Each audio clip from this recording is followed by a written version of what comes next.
now remove. Okay, so we're running now live only on Rumble, folks.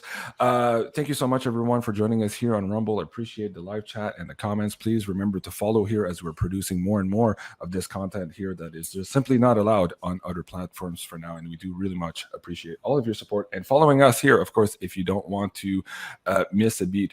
Rafi, what started last week? Seems like a year ago already with all the news cycles. And yes, everything is going wild and crazy. But what started with this Silicon Valley Bank now has erupted into a Credit Suisse problem. You mentioned that in your last report here with Arcadia Economics. Can you bring that to the attention of the viewers here and explain also why we're seeing some other bank activities now starting to extricate themselves from their dealings with the Credit Suisse and how that portends perhaps the same type of fallout, maybe on a bigger scale that we saw in 2008? Go ahead, Rafi. Right. So you're talking about Credit Suisse? Yes. Well, first, quickly to respond to something that Clif said, talks about histrionics. Histrionics comes from the root of a hyster, or a womb. So a uterus. So we're in the same way. We're all kind of being reborn. It's going to be a rough second birth or third birth or whatever birth you want to call this. But yeah. Mm-hmm. We're in labor now, and it's going to be rough. So about Credit Suisse. Okay, so we started with Silicon Valley Bank, and what was happening there was they had a bunch of bonds in their balance sheet, which there's a narrative that I don't want to say the word narrative. I hate the word narrative. There's an opinion that Silicon Valley Bank just made mistakes, or they have a woke board, which they do. And they're stupid because they're woke and they just made bad decisions. And that's not that I'm not excusing their wokeness, but I'm saying, like, when you're stuck in a fractional reserve fiat system like this, the ones that are going to get screwed over first are the ones on the margin, which was Silicon Valley Bank, which specialized in extremely low interest rate loaning to these crazy tech companies that had, imaginary cash flows out in the 20 to 30 years from now, whatever it was. So they need the lowest interest rate. So they collapsed. They loan to all the fake meat companies, all the plants that can't sell their products. Go ahead. Yeah. So obviously, wokeness had a role here, but it was inevitable. And the people on the margin, the dumbest banks are going to be the ones first, but it's going to filter into the core. And we're seeing it in Credit Suisse. And what's important about Credit Suisse is that this term is thrown around like counterparty risk. And I know what that is, but it's like a code that we're supposed to understand exactly what that means. It means that Credit Suisse holds like $500 billion. I may get the number wrong. I didn't check, but it's in the hundreds of billions of dollars worth of derivatives that they are the counterparty to when somebody, let's say a bullion bank or some other hedger, wants to hedge wheat prices or gold prices or whatever it is they're doing, and they open up a short position or even a long position. The other side of that is usually a systemically important bank like Credit Suisse. And so if somebody's hedging a futures position, hedging a physical position with futures, or even a bullion bank who's hedging gold and shorting gold and staying long in London or whatever they're doing, the counterparty is a bank like Credit Suisse. So if Credit Suisse goes down and somebody has a futures position being hedged in some kind of exchange somewhere, and all of a sudden if Credit Suisse goes down, then his position gets screwed over, and he can't get his counterparty to pay up if he wins the bet. So then you have the entire futures market of every commodity, including gold and silver and consumables, just closing positions and open interest falling and falling and falling. And then you have a short squeeze in every single commodity in every single futures market on the planet at the same time. Mm-hmm. That's what happens if an SIB falls over, because they're the ones who own the other side of the derivative positions. So they cannot let Credit Suisse go down. They have to keep inflating, or if they don't inflate, then all the commodities markets and the futures markets close their positions, and then you're down to just the physical supply, and then you have hyperinflation that way. Either way, you're looking at the same thing. And what's interesting here with Credit Suisse, a lot of analysts were saying that they were running this long bond, long stock, short gold trade here for a number of years, and they might be at the point now where they have to pivot that particular trade. Now, what's interesting this week, Saudi Arabia announced that they were pulling their support from Credit Suisse. Clif, how does that tie into the death of the world currency, the fact that the Saudis last year made an agreement with Russia, effectively supplanting the deal that Nixon and Kissinger had made for the petrodollar in 71. How do you see that into the timeline here of the death of the petrodollar, the fact that the people are moving away from the petrodollar with the BRICS nation, and how that is leading to what you have termed here American Revolution 2.0? Go ahead.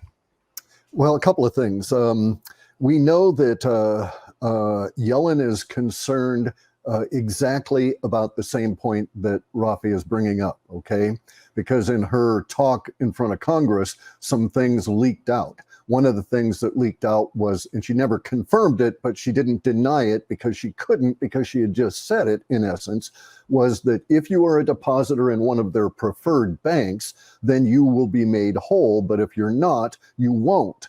And so this is causing some consternation among all the locals, all the community. Let me just interrupt you there, Cliff, just for a second. Yes, guys, that's the press release Cliff is talking about. You can find that on the federalreserve.gov website here. They're talking about eligible depository institution, meaning some are not eligible. So, Cliff, keep going. Yeah, so we know that this is the case. We know that they want to crush the locals and the communities in order that at some point in the future, they may attempt to drive us into the central bank digital currency. This is their first go-round. The first rollout of this is scheduled for July with this thing called FedNow payment, which they've modeled, curiously, on software-wise on PayPal, oddly enough, okay? But here's the thing. The contagion aspect of this is very real. We're seeing that now. People are freaking out now about this word that was deliberately let loose by Yellen about not being safe in these small and other banks. So they want to cause this reaction. They'd never do this stuff accidentally or any of that. So this was a designed reaction, and it's led to all kinds of purchases of precious metals, starting with the day of that speech, as people get out of the local and other banks, but not necessarily move into what would be thought of as one of the big five, the bullion banks, et cetera, right?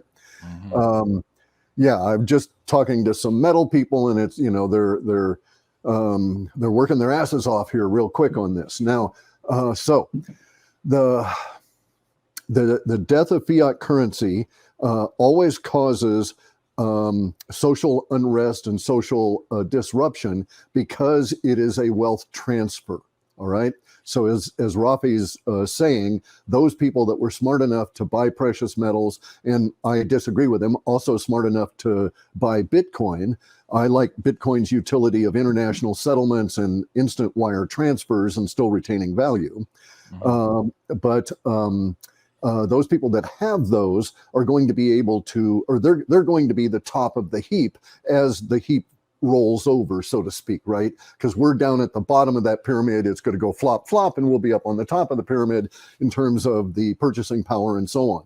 But that leaves a lot of the pyramid in this particular time uncovered in a way that's never been seen before.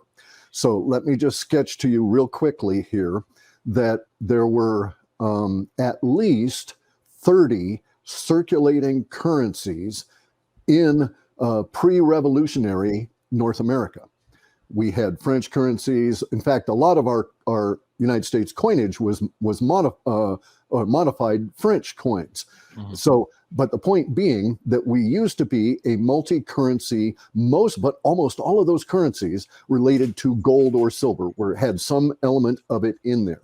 When the financial system that was the colonies at that time collapsed, with the revolution against the British, they didn't ship goods over anymore. It's going to be very akin then to what's happening now. So we're not getting anything from China. As our money crashes more, ships that are out in the Pacific will turn around. I kid you not. They'll turn around. The Chinese will just keep the money and keep the goods because there's no point in delivering them. We're getting to that level of disruption. We are at the same level that they had in the colonies at that time. And that is that we've got to become self-sufficient, and we've got to do it really quick because we have no other option. So in a way, this is, it's brutal to say it because we're going to go through a brutally ugly time, but I'm one of those guys that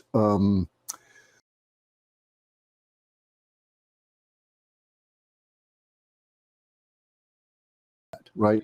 If I'm going to get wounded, I will take my pain now. So when I was a kid, I'll just tell you this real quick. I accidentally burned the bottom of my foot on a wood stove, right? I was asleep. I fell over. It hit the metal. A third-degree burn on the bottom of my foot. For about 6 or 8 hours, I tried to eliminate the pain by going outside and putting the foot in the snow. And it kept me up all night, and it did. But as soon as you take out of that snow, it'd start hurting again, right? So I learned my lesson then. I take my pain now. I eat it all now. That's what the U.S. is going to have to do. We're going to have to learn to be tough, get tough, and take our pain now because we're at that point. So in my opinion, we're going through something that will be far greater than the greatest depression ever to hit this planet in modern history. And it will totally disrupt the society that we have now. And when we come out on the other side, I expect a few years from now that we will not have perhaps 90% of the federal government that exists right now in my country, right? Wow. And that my country will not be at risk of being seized.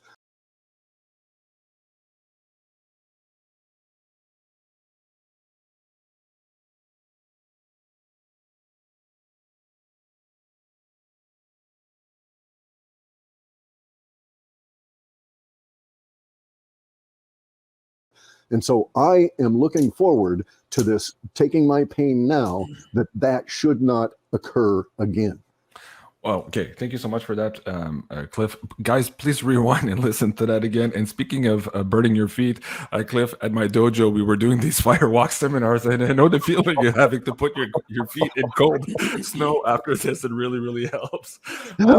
Rafi, let me go back to you here on the terms of the haircut we're about to live here. Now, David Morgan was reporting this. This is a video that came out in December. We also did a decode on this, suggesting that the banks knew here in the FDIC, the Bank of International Settlements, knew that the depositors would in fact be getting a haircut here in the very near future.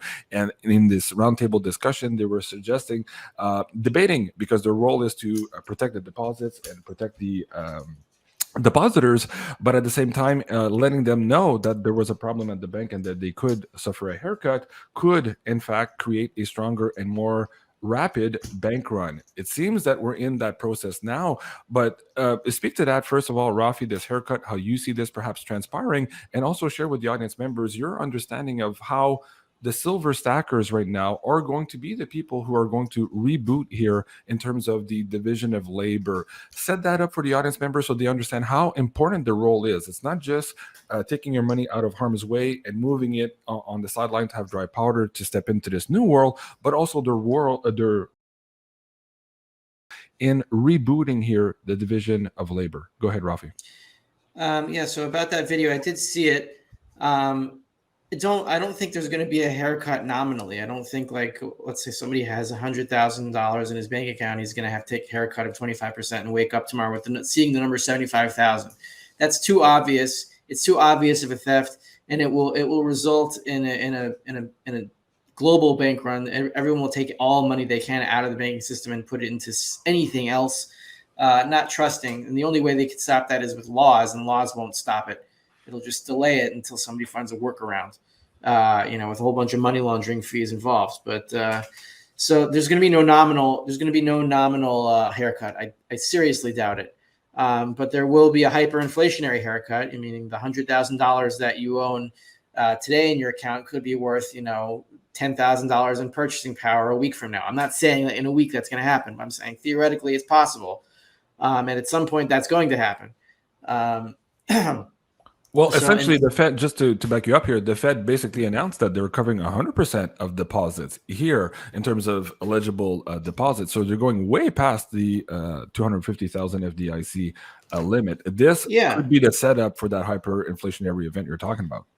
Yeah, because if they didn't do that, then there'd be a bank run, and then it would be the end of the monetary system anyway. I mean, they're being cornered. I mean, they try to go one direction or another, but they have increasingly less wiggle room and they have to keep going towards that hyperinflationary singularity.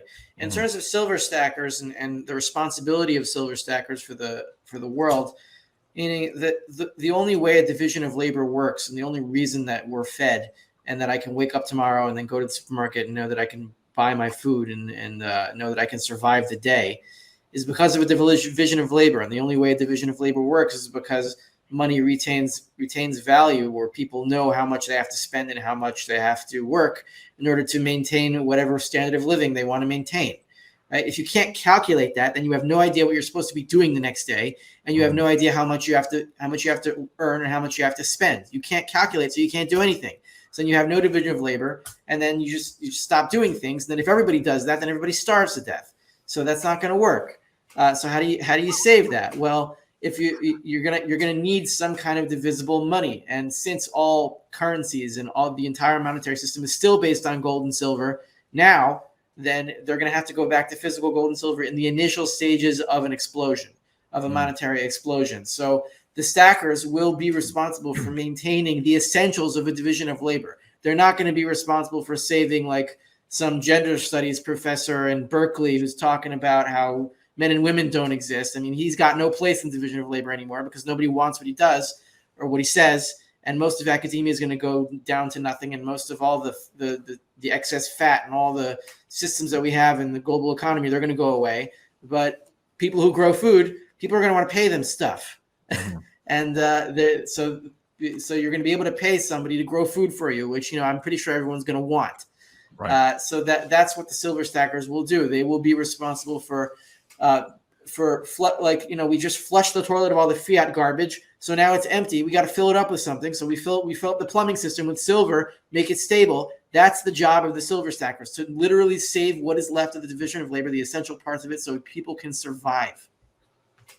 Very good. Thank you for that, Rafi. Now, Cliff, you're nodding your head there too. Like, I want to go back to this Fed now, and this fact that in your web data reports, I believe they were starting in 2016 or 17. You were talking about these 2 or 3 resets. And for the audience members watching the show right now, they're like, okay, what the hell do I do? I know I can't leave my money in the bank, but where do I go? Do I go with the CBDC? Do I go with the decentralized coin? Do I go with cash under my mattress for a period of time? Is it all of the above? And so why, Cliff? How do we navigate all of this here moving forward?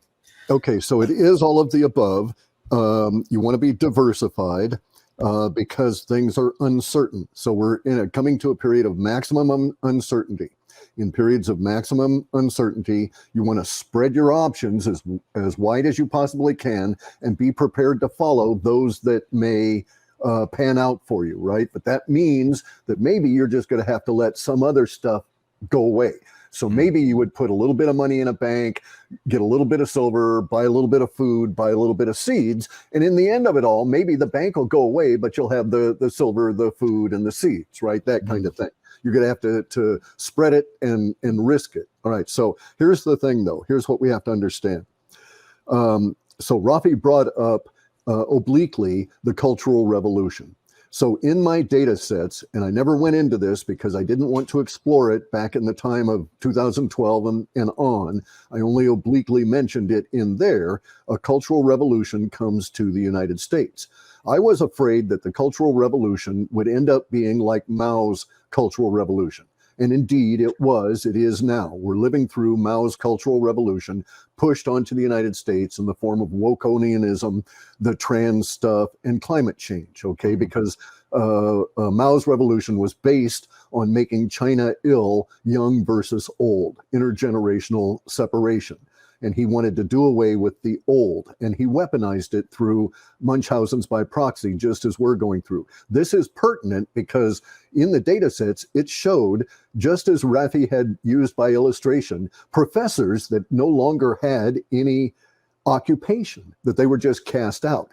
Now, I thought at the time, 2012, not seeing the infiltration and all of that, at that time, I thought that those data sets were referring to something like Mao's revolution, when professor friends of mine, after they survived the coal mines and this kind of thing in Mao's revolution, told me about what it was like. And they were just a professor one day, and then the students came in, and then the next day they were working in a coal mine, right?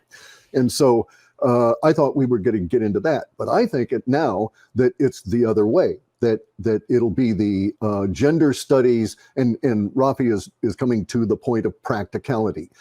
All of the impractical, nonsensical crap is going to be thrown out in our cultural revolution now in order that we may survive and, as he said, grow food and stuff. And within the data sets, you'll notice a lot of data about how the United States cleans up its act, all of North America cleans up its act as far as pollution and stuff, and over these next 30 or 40 years becomes the center of high quality organic farming and food and stuff, such that we used to see like in Holland. And so this is in our future now. So Rafi's quite correct, and it's very gratifying for me that it's going to be all the gender studies people that, you know, are going to go have to work in a coal mine because they can't do anything else, right? Mm-hmm. So anyway, though, but also I want to point out something else. We use the word hyperinflation. Okay, we have not seen hyperinflation. Hyperinflation has a very specific definition that involves human activity. So we have very nasty inflation. There's no question. Anything over 2% even annually is very nasty, and I would argue that 2% is terrible. But we're in the 8, 9, and 10% kind of stuff now.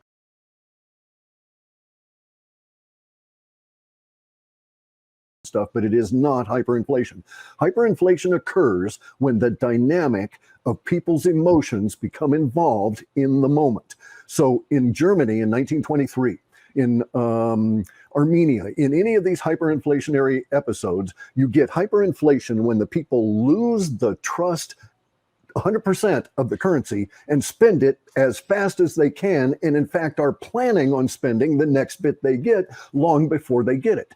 And so all of a sudden, and it is all of a sudden just like that, and all of a sudden the printing presses cannot keep up with the emotionality that's being expressed through the activity of moving the currency through the system. That is hyperinflation. That is scary stuff. Okay, my relatives that lived through it in the 1920s in Germany wrote diaries that I read, and they were just shocked about how terrible it was, right? I won't go into any of the details there, but I want to tell you that hyperinflation is not yet here, but it may be very close, okay? In Germany, hyperinflation was triggered by a number of moves, political moves, by the then limping government over the course of just 9 days. Okay, so just a little over a week, they did these 3 little items in the German law structure and everything, and it freaked everybody out, and they started a hyperinflationary run. So now today, I am feeling that hyperinflationary pressure start to build in myself against the currency, as I know that everybody else is also reacting to the bank problems. But today, we got our first political kick towards hyperinflation, where Trump announced that they're going to arrest him on the 21st. Mm-hmm. Okay, so this is going to cause a whole lot of things to occur. I believe it'll cause a national strike to occur in the United States. I believe we'll have a truckers' strike the way that they had in Canada and not deliver goods. So that will cause this anxiety that will transfer the emotion into this. And in fact, I believe it's already happened, because I've talked to some people that said this morning when they woke up and they saw that, they decided to drain their bank account. Yeah. Okay. So just a regular guy, and this was a guy I know that's got a business here, and he's got payroll, he's got people he's got to, and it's a local bank. He knows about Yellen, and he said that was it. This is the last straw. He says if they arrest Trump, that's it. And he said that today he's going to go, and today is Saturday, but he's going to go talk to his buddy who happens to be, work at the bank, and make arrangements to drain his bank account over this weekend and get ready for Monday such that he can take all of his money out, right? I don't know how much he's got, but it's going to be a big hit on that bank, because he's got maybe 25 people that work for him.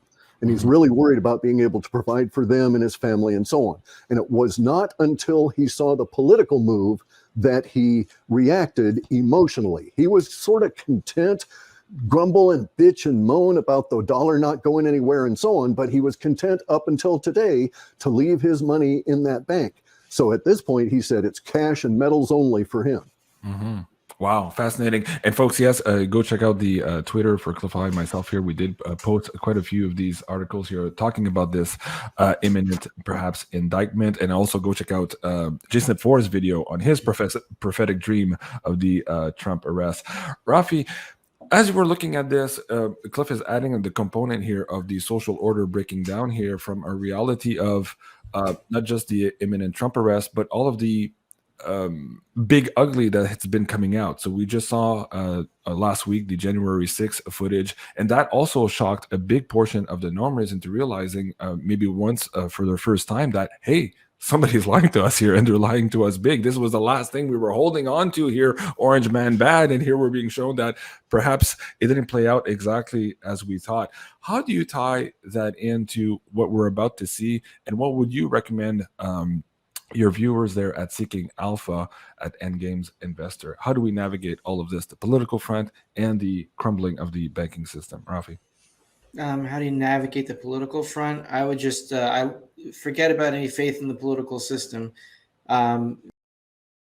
It's been for a very long time. It used to mean something, but it doesn't mean anything anymore. So instead of relying on politics for saving anything, make local connections with your community. Find who's going to grow your food. Find who's going to machine your tools or whatever you need. Find who can work with wood, who can help provide your basic needs.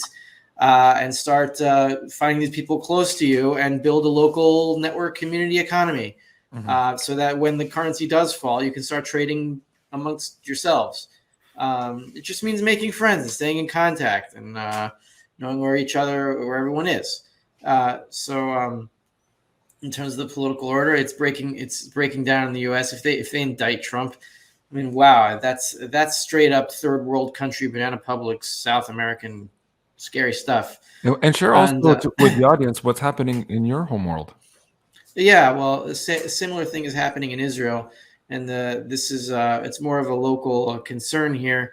That there's a fight going on now between the Supreme Court and the Knesset, which is the parliament, and there's no constitution in Israel, so there's no real codification, even if that would even matter. Codifying things in a constitution doesn't seem to have much relevance these days anyway. But there is no constitution, so the parliament is trying to kick down the powers of the Supreme Court, and then the Supreme Court is going to say, if you pass that law, we're going to cancel that law, and then the Knesset has to decide whether it's going to order tanks around the Supreme Court or the court's going to order tanks around the Knesset. I have no dog in this fight. I don't care who wins, because from what's been happening the past 2 years here, how Israel forced its disgusting injections, Mengele style, on everyone, just pressuring everyone and experimenting on its own people. It's disgusting government. Both sides of it are bad. The Knesset for passing the laws and the mask laws and the mandate laws and everything, and the Supreme Court for allowing it to go happen. So I hope these people fight each other, and we can restart something, have our own reset here. We can be a little bit more free. So I think this is all connected, and what's happening in Israel is connected with what's happening in America.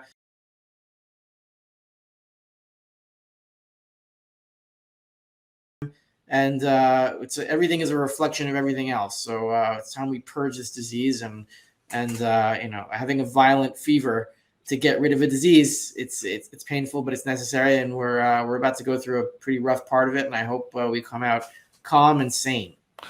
I hope the same. Rafi, originally before the interview, you mentioned maybe you had 45 minutes. We're at the 45 minutes now. I have 2 more segments. Can you stay a little bit longer, or do you need to go now? Okay, very good. Thank you so much. Thank you so much, Rafi. I appreciate your extra time. For the audience members here, we were just talking about some of the old reports. Clif was nice enough to give us the unabridged original versions. There are a lot of them on the web that have been modified, so be careful what you're reading. But if you're looking for them now, again, beyondmystic.net/Clif High is where you can download these original reports. Now, Clif, you just mentioned, I want to bring this back up for the audience members here. This is a little bit more complicated. I know you're trailblazing ahead here with these words and constructing this narrative so that we get used to this language, understand it, being able to digest it, and then to convey it to the rest of the population here. Let's spend a little bit of time here on the Munchausen by proxy here, what you're talking about, what those actual codes mean, the fact that you're actually putting out real data here, and why perhaps some of the trans communities are hitting up your Twitter. You lost your Twitter again last week. Explain to them why this is so crucial here, and how that ties into the breaking of the social order, and how, as both of you are mentioning here, we're going to go back to the basics here and not really care so much about all of this wokeism. Cliff. Okay, so It's fairly complex. You have to ask yourself, why do all of these things occur, right? Why does trans occur? Why does a politician support trans, et cetera, et cetera? Well, obviously in a politician's interest to do so, gain power and so on. But at a human level, why would such a thing occur? Why would a mother support a child trying to regender themselves, resex themselves?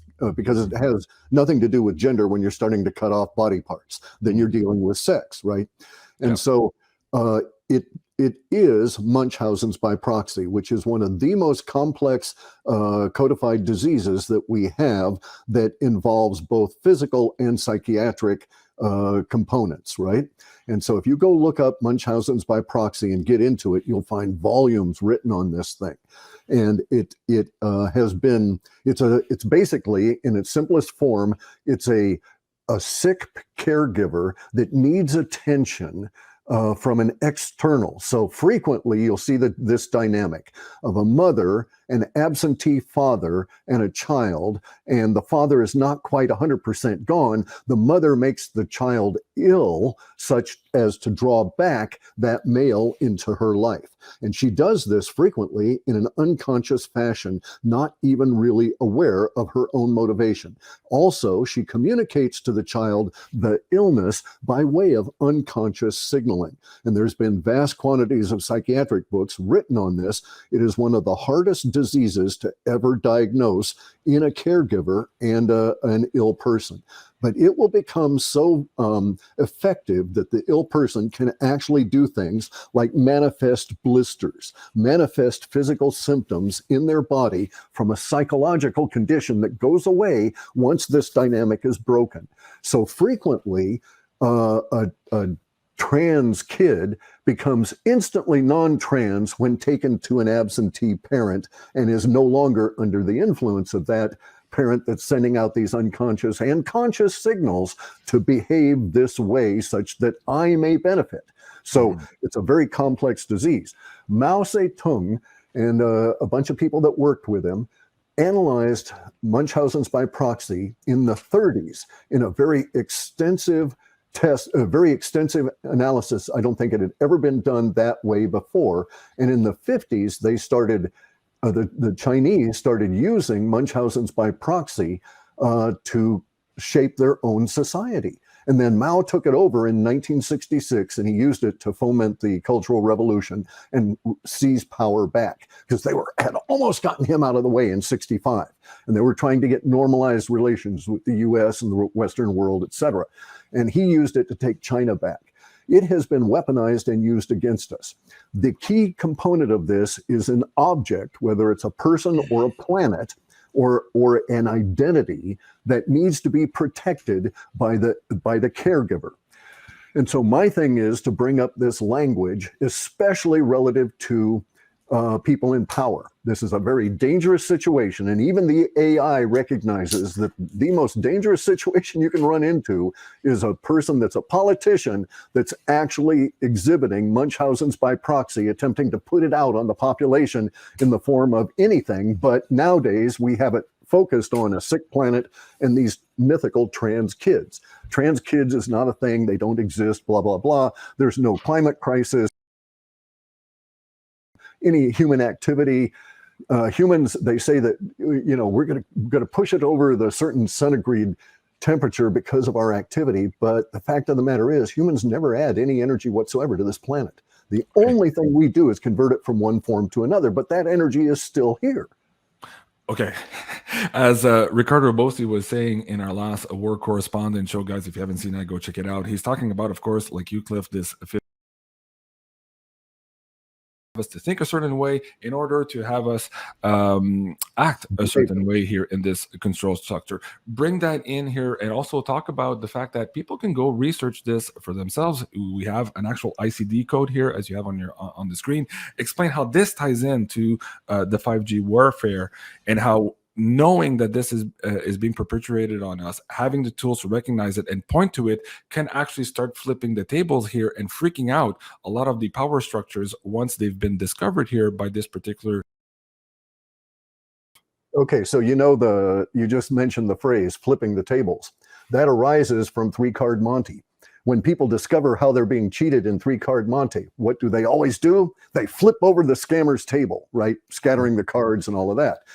So that's exactly what's going on here. The discovery that you're being deceived in real time brings out an instant reaction that shatters the mind programming that goes on. It's an emotionality that comes on up. I won't go into any of the details, but it actually hardens you against mostly that specific con being used on you again, but it also degrades your ability to be gullible to other cons as you go forward. The more you've been scammed, the less you can be scammed, because you've seen it, right? And so that's where we're at now, that we're going to have this flipping of the tables as everybody understands all of these different scams that are going on. And as part of the unrestricted 5th generation warfare, those people that can observe the scams happening, identify the language, and show you that it's going on can, and especially in my case, provide you with language that can assist you going forward.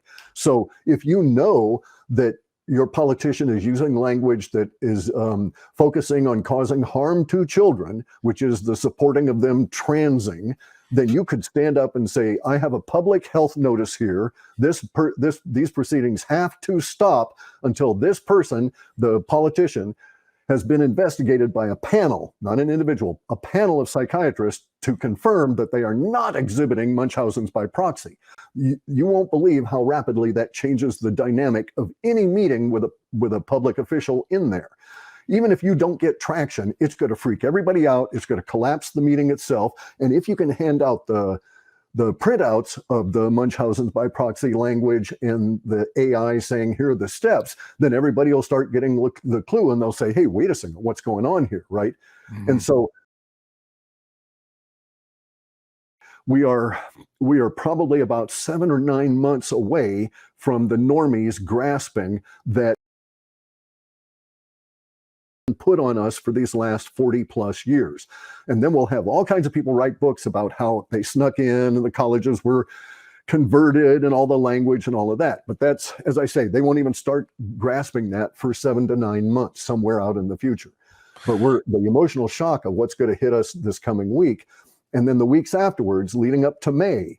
So now bear in mind a potentiality that we do have a national strike, that we do have trucker strikes, and that we have some form of reaction to the arrest of Trump, okay, that they actually go through it and do it. It's a misdemeanor that they've got a unique novel theory to escalate into a felony. So it didn't go anywhere, right? Okay, so let's say that they do that. What are going to be the consequences? I can draw out a timeline now that takes us from Tuesday of this week up to May 1 that would support the idea that in May 1, the government will collapse because there will be the Dick Allgaier moment in the halls of Congress when no one will pass an extension of any monetary funding for any aspect of the federal government. Wow. As soon as May 1, May Day. Okay, Rafi, let me bring you on here also because we have a lot of silver bugs in the audience members, and we have a lot of people trying to understand why silver is important, but why they're at the silver level also we're being conned. There's this big con game happening. I've had many interviews with Andy Scheckman over the last year or two explaining that, of course, we're seeing the big drawdowns of the COMEX and the LBMA. Apparently, somebody is front running what is about to occur here and getting into the physical, even though in the mainstream news, they're telling us that gold, of course, is a pet rock and inconsequential. I have another video here somewhere from Bernanke saying it's just tradition. But let's talk about the scam here at the silver level and what you see happening here. What's the setup right now in the technicals in terms of the silver market, Rafi? Well, set up in technicals. I'm not much of a technical analyst, but I do look at open interest, the amount of contracts that are open in silver futures. But what's the scam? I mean, the way I put it, there are a lot of different ways to put this. I don't couch it in terms of fraud as much as just the nature of the system. You could call that fraud too. I mean, I have no problem calling it fraud. I don't use that word. I try to help people understand what is going on here. And essentially, what's going on is that for other commodities, there's one price, right? There's the consuming price of that commodity. Like how much would you pay to consume a barrel of oil for your energy needs, right? So it's the same with all consumable commodities, with wheat, with oil, with energy, other, etc. With gold and silver is different. Because there's a consumer price, like how much if you're a jeweler, how much would you pay for 10 ounces of gold so you can make your jewelry to stock your shelves or whatever it is that you use gold for. If you need it for your electronics, or you use it in whatever it is that you manufacture, so then you need some gold physically to consume in some kind of thing. That's a price. But there is another price of gold, and that is the price that people are the monetary price. And whereas there are only a certain select amount of people that actually use gold as a consumer good, right? Everybody in the world needs gold because everybody in the world needs money to trade it with for something else. So the monetary price of gold is much, much higher than the commodity price of gold. So the and are you suggesting that these are going to meet here very soon with all of this? Yes, they're going to meet at what number exactly, I don't know, but it should meet at the end game to a 100% value of the amount of gold, to 100% balance out the amount of liabilities in the Federal Reserve's balance sheet, assuming there is gold in Fort Knox. And I do not know that for sure. I'm sure Clif would probably say no, but let's assume there is. What is it, 8,132 tons or something like that. So the Fed has that on its balance sheet supposedly, and then a whole bunch of paper. So when the paper falls to zero, the only thing left on the balance sheet is gold. So it has to balance out the rest of the liabilities, which are the amount of dollars in circulation. 100% backing would be something around $40,000 to $50,000 an ounce. Now, if there is no gold there, then there will be no exchange rate, and the dollar will be completely worthless. And then you'll need physical coins. So at the end of the day, gold and silver futures, they're not going to be redeemable. So most of the people with a futures position, whether it be gold or even an ETF position, they're not going to get anything out of that, because it's only an exchange ticket for a bunch of dollars, and if the dollar doesn't work, then what are you going to do with a share of SLV or GLD or whatever? What can do with it? You can do nothing. Well, it could be nice wallpaper. Yeah, it could be nice. If it could even be that, you'd have to request like physical copies of your holdings of your ETFs or whatever. Right. Yeah. Okay, thank you. I appreciate that. Clif, before we get to the next segment here, and I want you to follow through on some of this pricing mechanism for gold and silver, I'll get into why perhaps Jim Sinclair was saying earlier this year, based on the calculations that Rafi is trying to explain to the audience members, gold should already be at $80,000 an ounce. And that was with the liabilities that were admitted 6 months ago, not what we're seeing now, and perhaps all the over-the-counter derivatives that have not been accounted for yet. So I'll get to that segment in a moment. But Clif, a big issue right now for a lot of people, all the stress, all the turmoil, as Recorder Boasty said too, you're supposed to be confused right now. The white hats, the black hats, everybody's trying to fuck with you. Everybody's lying with you. A big problem for a lot of our viewers is trying to sleep. Clif, why is sleep so important? And what do you have for them here at Pure Sleep? Okay, so Pure Sleep's a cool product. We've got a sugarless version. So if you're one of the people that is, it'll aid you that way. And by the way, if you've taken any of the mRNA products, natto kinase has been shown to get rid of the spike protein and also degrade the lipid nanoparticles and bind them to excrete them. So that does offer some help there. Okay, so we need to sleep here because during the sleep, okay, so your body can't repair itself during the day. Anything it does to any kind of an injury that you get during the day is simply triage. It's just trying to keep you from getting worse. And so it's only at night that you can actually repair that damage. And because I was trying to recover from being down to 128 pounds, I needed to recover. So I've got GABA in there. GABA is such a powerful substance that the Japanese government considers it to be illegal in products. It has to be administered by a medical prescription because it's a precursor to a human growth hormone. So it will allow your body to maximize the creation of human growth hormone before you go to sleep because of the nature of the mix we've got. And then so you'll have the human growth hormone, and it provides some level of support in using it, but it's not any of the peptides that actually direct how it should be used. So if, for instance, you had arthritis, then a good use for this would be to take a peptide during the day that would direct growth towards your joints and so on, but have the pure sleep at night so that you would have the human growth hormone there available for you. Okay, very good. And folks, I just put the link here to Pure Sleep in the live chat. Do go check it out. I absolutely love mine, and I love the new flavor also that was just put out here in the last couple of months. I really like it, Cliff, and I love the plastic reusable Nice. containers. I know a lot of our viewers also like that. So, Cliff, let's go back to this idea of this original WebBot data suggesting that we would see at some point here when we enter this new phase of the world, this $600 per ounce silver. Let's go back to the conversation here of what Jean Sinclair was suggesting there, the $80,000 per ounce gold, how that ties into today, and also tie that into now the warfare we find ourselves in. We're seeing different levels of attacks now into the open. We've moved away from the overt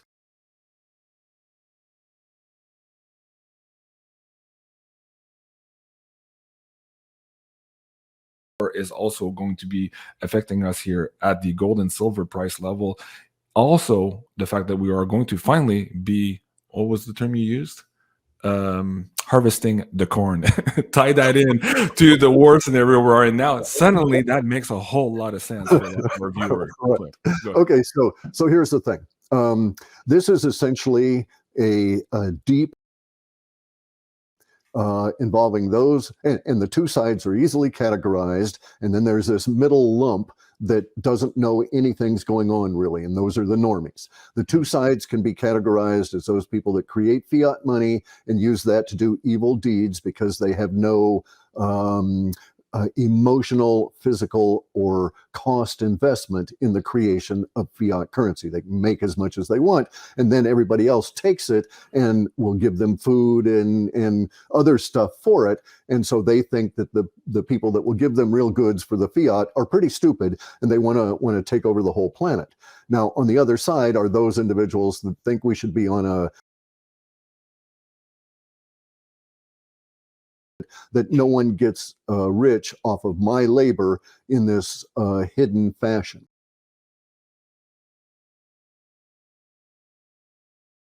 And everybody's confused.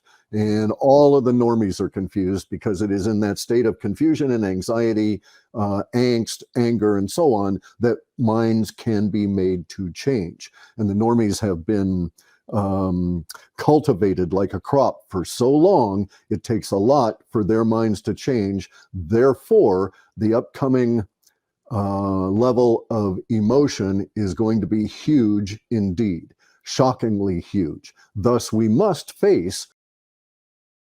to have that in there. We've got to go right up to it and face it. We must face all of these things because in facing them, we show who are the adults, and everybody else will fall away. And then they'll start following the real adults. And that's how this is going to play out. So what's necessary now is in my opinion, is for people of solidity to stand and be solid in that solidity that others may gather around them as we come into this very terrible time with all of these emotions being brought up, with the death of the fiat currency and so on. And so this is why I'm starting to get really, I get very peculiar about language, but I like to insist that there's the US dollar and then there's the Federal Reserve notes. Also, the gold in the Fort Knox is not owned by the Federal Reserve. It doesn't matter what claims they may have on it. In 1964, there were some moves made that eliminated the ability of the Federal Reserve to make a claim on the gold. This was done by the SOC. It was one of the very first documents that I can find that allows for the SOC's existence to be supposed. Was that there were certain things that were done. And so there may be gold there for all I know, but the Federal Reserve won't be able to get their hands on it. We're going to see the in my opinion, we'll see the derivatives go first, and that will be a giant kick in the balls to a lot of people. Okay, these people will be city councils, these will be pension funds, these will be all different kinds of water projects globally, all kinds of weird projects globally that are being used to funnel bribery money to support illegal activities and all of that kind of stuff. They exist in vast quantities in the level of the derivatives. They live on this hazy kind of secret bond world financing everything. That's going to go away at the very first part of our hard stop here heading towards May. And so a lot will be revealed, and then that's going to be this giant peak of the big ugly as a lot of this stuff comes out. And that's when a lot of people are going to get very angry, very upset. We may indeed see riots, but it won't be MAGA people running around pulling down statues, right? They may have a few of the Antifa dressed up as MAGA, but that isn't going to go over very well. I remember a Web of Data report where you said that not just politicians, but perhaps also media newscasters would be flayed in the streets. Those were the words that were coming up in your old Web of Data reports. Now, as it pertains to the corn being harvested, we know what you meant by that. And of course, they're afraid of being harvested for Trump, and even the ICC here issuing the arrest for Putin earlier this week. I want to get into the war in Ukraine, how that is a fallback position for perhaps the fall of Kazakhstan here in the last segment. Before I do that, I wanted to bring up the link here for the discounts available for you guys, the Beyond Mystic audience here today, offered to you by Miles Franklin. You can find that at beyondmystic.net/silver. We have the 1 ounce kangaroos on sale at $3.79 over spot, as well as the 10 ounce silver Italian maple bars if you guys are looking to bulk up there at $2.59 over spot. And if you move over to the mfbullion.ca, if you're on the Canadian side of the viewership, you can also get the maple leafs who are on sale also there. So that's mfbullion.ca, and of course beyondmystic.net/silver. And for those asking in the chat, yes, the Beyond Mystic silver bars are still available. And on top of that page there's the special order form there for those three, as well as the new Sending Ravens silver bar available now for pre-order. So check that out. Cliff, and maybe we could do this as an open table for the last segment here.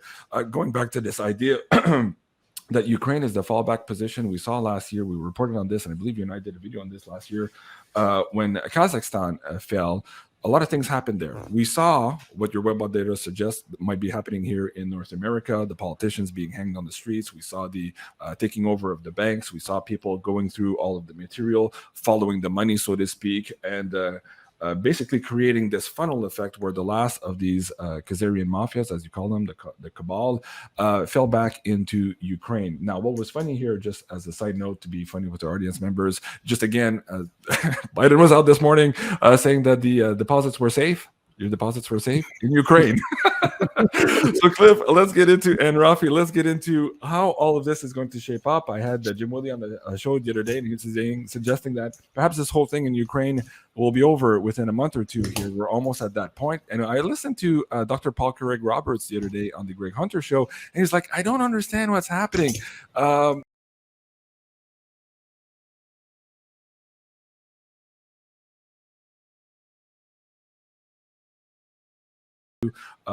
Cliff, and where does it go from here in this end stage, the end game, the final round here, or the last round we find ourselves in? Okay, so it's legit to say that the Russians could have ended it some time back. Okay, they deliberately have delayed, they've deliberately altered tactics, and lots of people don't understand why, but it's all about timing. Okay, so they can't end until there are certain conditions, until the normie population of the planet has faced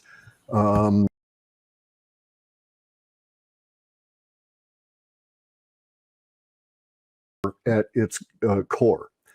All physical aspects of it derive from the psychological plan that is powering everything else. So certain things will happen in the physical world and bring points of tension, and they are there to create the tension and the illusion that things would proceed from that point forward. So we have this being used on both sides. So in Germany now and throughout Europe, you will find many people that are saying, as soon as he's done with the Ukraine, Putin's coming for you. Okay. And it's not going to happen. But if he had finished with Ukraine now, they wouldn't be able to do that. They wouldn't be able to use these kind of psychological tools on their own population. And those must be in place for the counter that will come later when he doesn't attack. Okay, so you've got to set everything up. This is fighting, and in fighting, you will find it in the very best guys that are good at fighting. Muhammad Ali, all these kind of people. They use feints. They use timing. They use pulled punches in order that you will react a certain way. They'll throw a punch this way so that you'll shift your head right into the one that they're driving into you, right? And so that's where we're at now, is in all of this psychological stuff back and forth on that. It's going to get ever so much more complex, more complicated, and more scary as we go forward. In dealing with the scariness, you can always center yourself. Bring it back to yourself, your house, sweep the floors, wash the dishes, whatever. Clean your local environment in order to clean your emotions of what's going on, because it will be polluted as we go forward with all of the necessary drama that has to be created in order that these minds might change the way they need to. Wow, thank you so much. I appreciate that. I'll get back to you for final words of wisdom here. You kind of alluded to that there, Clif. Rafi, same to you here, going back to perhaps this fallback position from the Kazakhstan, capital of the Illuminati, falling, so to speak, here last year into this now final battle, at least kinetic battle against perhaps the bioweapons labs, the child trafficking, the money laundering that is happening in Ukraine now. How far are we to understanding, perhaps for the normal population, maybe not the people watching the show here, but for the normal population to understand? And perhaps when that comes to a conclusion, how do you see that playing out here in your mind and in your analysis, Rafi? I guess I have to plead ignorance here. I have no idea what you're talking about. Okay. It is very much complicated. And again, guys, if you want a little bit more information on that and the background, please do go watch my War Correspondent show with Ricardo Bossi. 2 of the first episodes there did set the stage for this,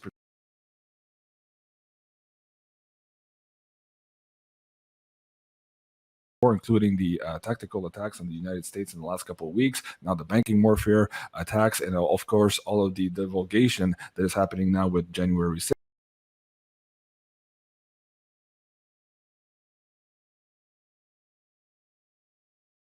So we talked about the component boots on the ground in Ukraine. So if you want to go check out that episode, that is the place to be. Guys, before I go, also, if you want to stay connected here on the Insider Access Pass, where I produce all of this Insider Access content here, uncensored, unfeathered, on BeyondMystic.net. Because of the bank runs here too, people are having issues with their credit cards, their payment processing, and they're not having the ability to connect with us and to watch the episodes on a timely basis. Please do consider the yearly pass here. We've put it at 50% off for you guys. The coupon code is BankRun50. That expires March 20th, my birthday. Of course, the equinox. Man, a lot of things happening for my birthday, Clif. Hopefully, we're going to have a good birthday here in the next couple of weeks, and that we're going to see some light at the end of the tunnel. Clif, let's end on that. Actually, I'll ask with you. I'll end with you, Clif. Rafi, while you're on the screen, what is your best advice here? Clif just mentioned clean yourself here so that you can be strong and be nimble enough to weather the storm here and to be flexible enough to adapt yourself to the situations that are coming up now in the next couple of weeks and months. What do you say to your subscribers here on your Patreon? Talk about that here too, as also how we can support you there, and what can they expect here if they follow you at the Endgame Investor on your Patreon? Well, my Patreon is not my main thing. My main service is the Endgame Investor, where I talk basically 3 or 4 times a week with a weekend report about what's going on in gold and silver in the monetary system from an Austrian school economics analysis perspective. So you get a two-week free trial on that at this site over here that's on the screen. Let me bring the link down for you guys here and the chat. There's a lot of amazing content there. So you guys, please do go and support Rafi there and all of his amazing work. Here's the link in the live chat. Keep going, Rafi. So my Patreon is where I take a more biblical angle on economics and monetary policy. I'm a religious Jew, and I have a pretty extensive knowledge of Bible and Torah, and from a Jewish perspective. So what the Torah believes about monetary policy and gold and silver. Whenever I come across a comment, I share it and analyze from the same perspective that I have now. So for people who value this sort of stuff, it can be calming, and that this is not old. We've been through this before, way many thousands of years ago, and it's good to see from that perspective what people were going through back then with the same issues that we're having now, just from a modern standpoint. And YouTube channel, you can check it out. I make my videos as funny as I can, because the only way I can stay sane is laugh, and that's the most important advice I can have. Everybody stay sane, stay connected to as much nature as you can. Get off your phones when you can. Stop looking down and look up, and have your local community support you and support them, and you should get through this on the other side.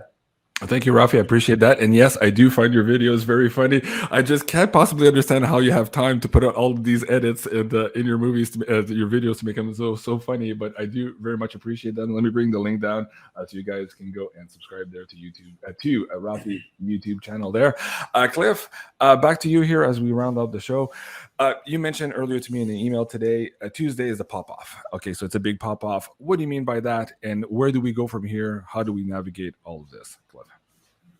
It's going to depend on how it manifests as to whether it is super active. If they so there's a couple of days they may decide through fear, through wisdom, whatever, to not arrest Trump, right? Mm-hmm. If they do that, then it's one of those, the Rubicon has been crossed over, the die is cast, and there is no going back, and there's no longer a certain level of civility. Okay, mm-hmm. So it then comes out in the open. The dictators have taken the velvet glove off, basically.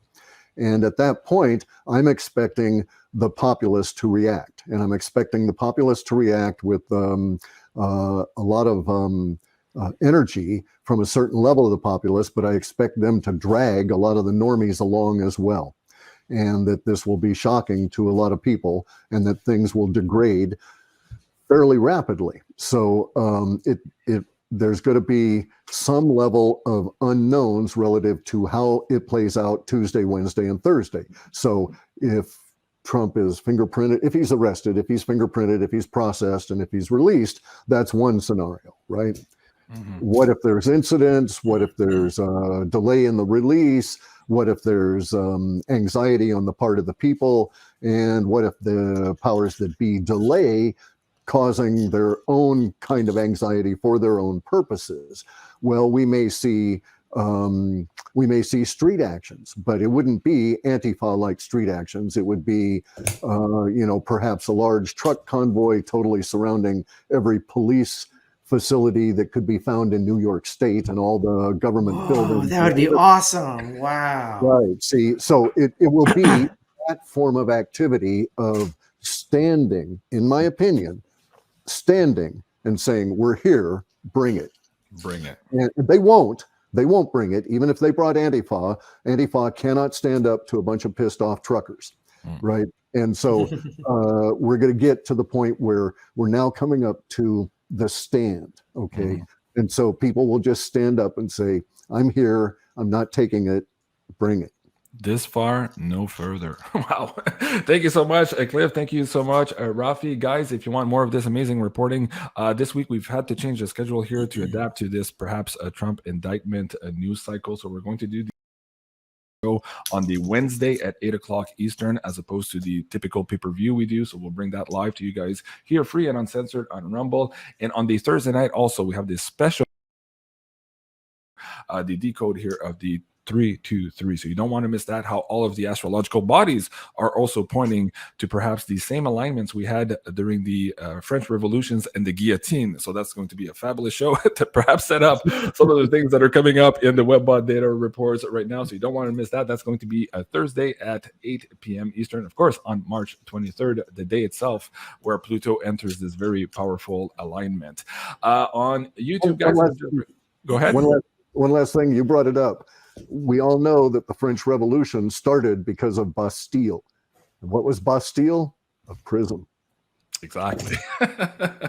Thank you so much, Clif, for that added note. I'll remember to bring that up in the research and the slide deck that Julie is already preparing here this weekend for this live show. It's going to be absolutely amazing. Guys, if you want to follow me also here on YouTube for amazing new content there, including the Divine Feminine Oracles and the Manifest Destiny shows. And also Penny Taylor, she's coming back. A big thank you to all of you who supported her during the live meditation while she was undergoing surgery a couple of weeks ago. She's going to be back on the show for our next Breaking the Clouds. You can find that here at Beyond Mystic on the YouTube channel. So again, guys, please do go and support our friend Rafi here at Seeking Alpha on the Endgame Investor. And you can find, of course, Clif on his Substack here. You can take a screenshot of that as well as on his BitChute. I'm Jean Claude at Beyond Mystic. This was the Endgame last round with Clif and Rafi Farber. Thank you so much, everyone, for joining. Have a great day, and we'll see you soon. Au revoir. Thanks.